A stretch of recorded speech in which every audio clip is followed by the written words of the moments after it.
Salut à tous et bienvenue à la première édition de CMF News dans Logos CMF, notre rendez-vous dans lequel nous vous donnerons le résumé en quelques minutes des informations clarétiennes de la semaine, partant du dimanche au samedi. C'est parti. Le dimanche 31 2020, en la fête de la Pentecôte, le Père général Mathieu Vatamatam a annoncé la préparation lointaine du prochain 26e chapitre général qui se tiendra au mois d'août et de septembre 2021. Le chapitre général se fera avec une approche synodale, une approche qui impliquera chacun de ses membres. Elle ne se limitera pas à des questionnaires à répondre, mais se fera à travers des réunions synodales qui se tiendront à tous les niveaux de la congrégation, niveau communautaire, provincial, des conférences, des continents.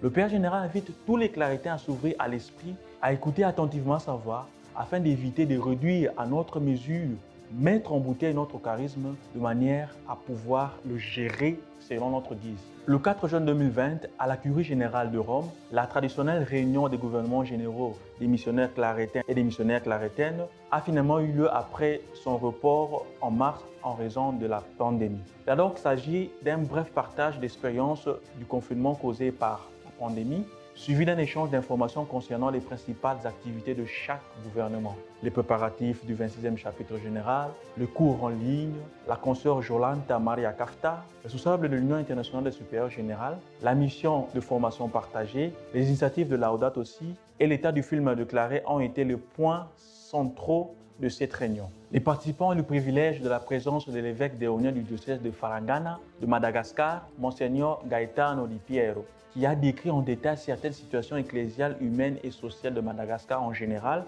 et son diocèse en particulier. Le gouvernement général a accordé l'ouverture du noviciat de Warda en Inde, province de Saint-Thomas, pour l'année 2020-2021. Cette permission spéciale a été accordée parce que les postulants ne pouvaient pas se rendre au noviciat de Kamelaram à Bangalore dû au confinement. Le noviciat aura lieu sous la direction du père Suresh Madapat, missionnaire clarétien, jusqu'à ce que les novices puissent déménager à Kamelaram pour y poursuivre leur expérience. Au total, 18 novices ont fait leur entrée au noviciat le 30 mai et le lendemain, le 31 mai.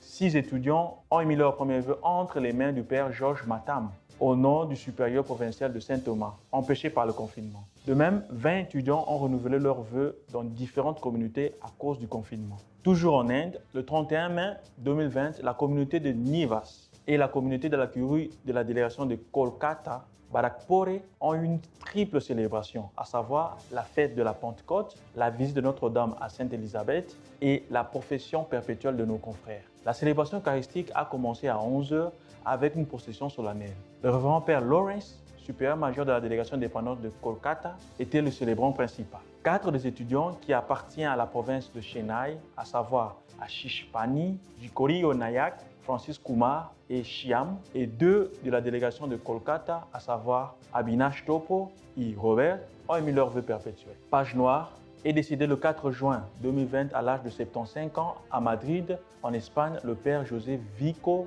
Peinado, ancien professeur de morale à l'Institut théologique de vie religieuse et membre de la province de Santiago. Qu'il repose en paix. Nous achevons ce flash info avec l'essentiel de la catéchèse du Saint-Père de cette semaine. Lors de l'audience générale de mercredi 3 juin 2020, le pape François a pris l'exemple sur la vie spirituelle d'Abraham pour nous appeler à marcher quotidiennement en présence de Dieu. En effet, Abraham s'est soumis à la volonté de Dieu. Il a fait confiance à la parole entendue. Abraham développe ainsi une relation personnelle avec le Seigneur. Dieu n'est pas lointain, entrevu seulement à travers les phénomènes cosmiques. Le Dieu d'Abraham devient mon Dieu, le Dieu de mon histoire personnelle, qui guide mes pas et qui ne m'abandonne pas. Le Saint-Père a également eu une pensée pour George Floyd, cet Afro-Américain de 46 ans mort asphyxié par un policier lors de son interpellation à Minneapolis le 25 mai dernier. Aujourd'hui, je me joins à l'église de Saint-Paul et de Minneapolis et à tous les États-Unis pour prier pour le repos de l'âme de George Floyd et de tous les autres qui ont perdu la vie à cause du péché et du racisme, nous dit le pape. Merci et à la prochaine.